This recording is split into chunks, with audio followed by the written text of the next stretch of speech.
Every day, thousands of cargo ships cross the oceans carrying the goods that keep modern civilization alive. Oil from the Middle East, electronics from Asia, grain from the Americas. Manufactured products moving between continents. It looks like global trade flows freely across vast oceans. An endless open highway connecting the world.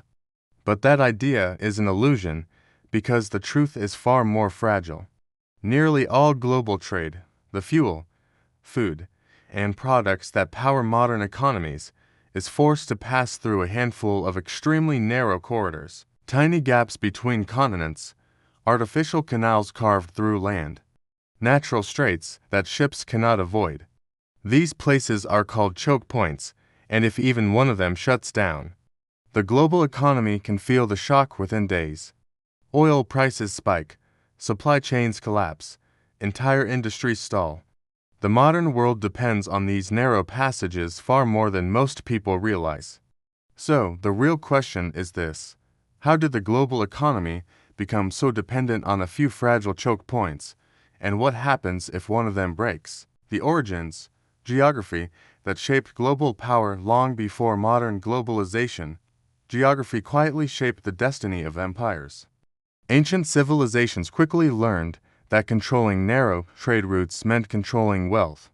Empires fought for control of narrow land bridges and sea passages where merchants had no alternative routes. Centuries before container ships existed, caravans carrying silk, spices, and gold were already moving through strategic bottlenecks. One of the earliest examples was the narrow corridor linking Asia, Africa, and Europe through the eastern Mediterranean. Control of these trade passages allowed empires to tax goods, regulate commerce, and accumulate enormous power.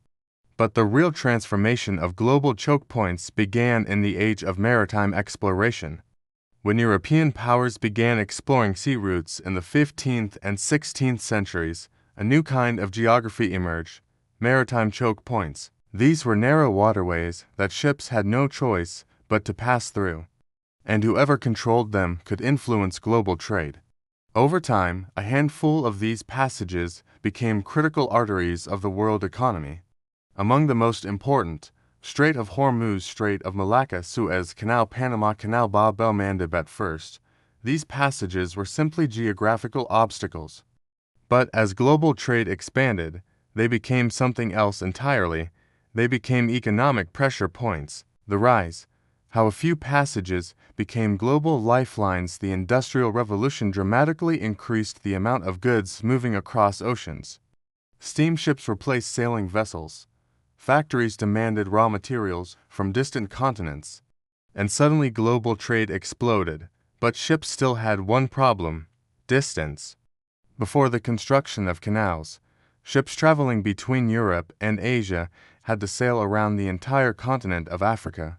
That journey could take weeks longer.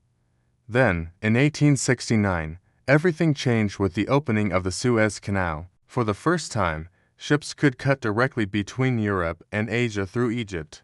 Trade routes instantly became shorter, faster, and far more profitable. Nearly overnight, the canal transformed global commerce.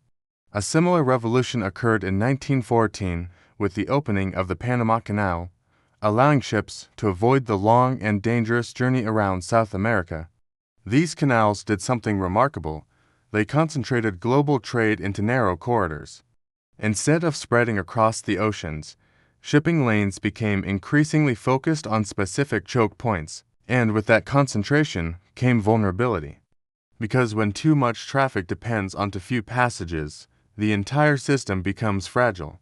The breaking point: when the world realized the risk for decades, global trade expanded rapidly while relying heavily on these choke points. But occasionally, reality reminded the world just how fragile this system really is. One dramatic example happened in 2021. A massive container ship called the Ever Given ran aground in the Suez Canal.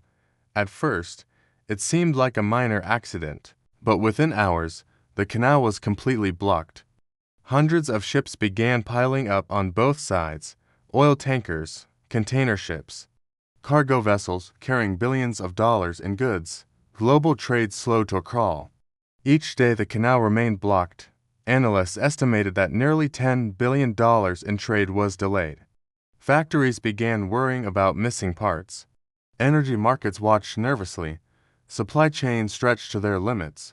And all of it happened because of a single ship stuck in a narrow waterway. That event revealed a terrifying truth. The global economy is balanced on a system where a single blockage can ripple across continents. But the Suez Canal is only one example. Many of the world's most critical resources pass through choke points every day. Oil shipments moving through the Strait of Hormuz represent roughly one-fifth of global petroleum trade.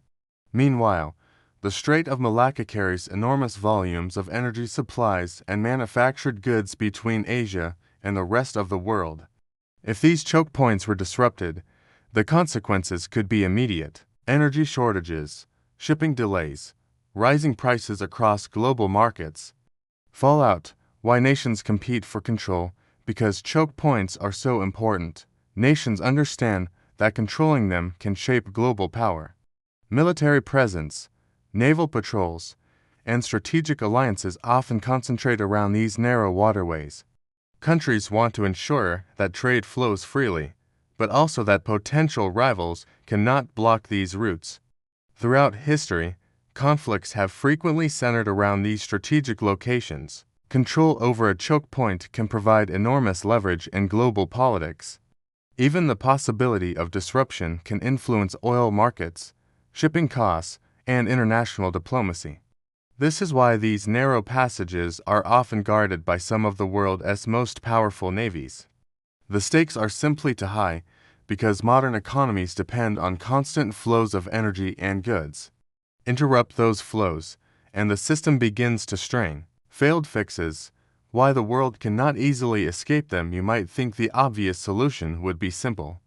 Build new routes, spread trade across different pathways, reduce dependence on choke points, but reality makes that extremely difficult.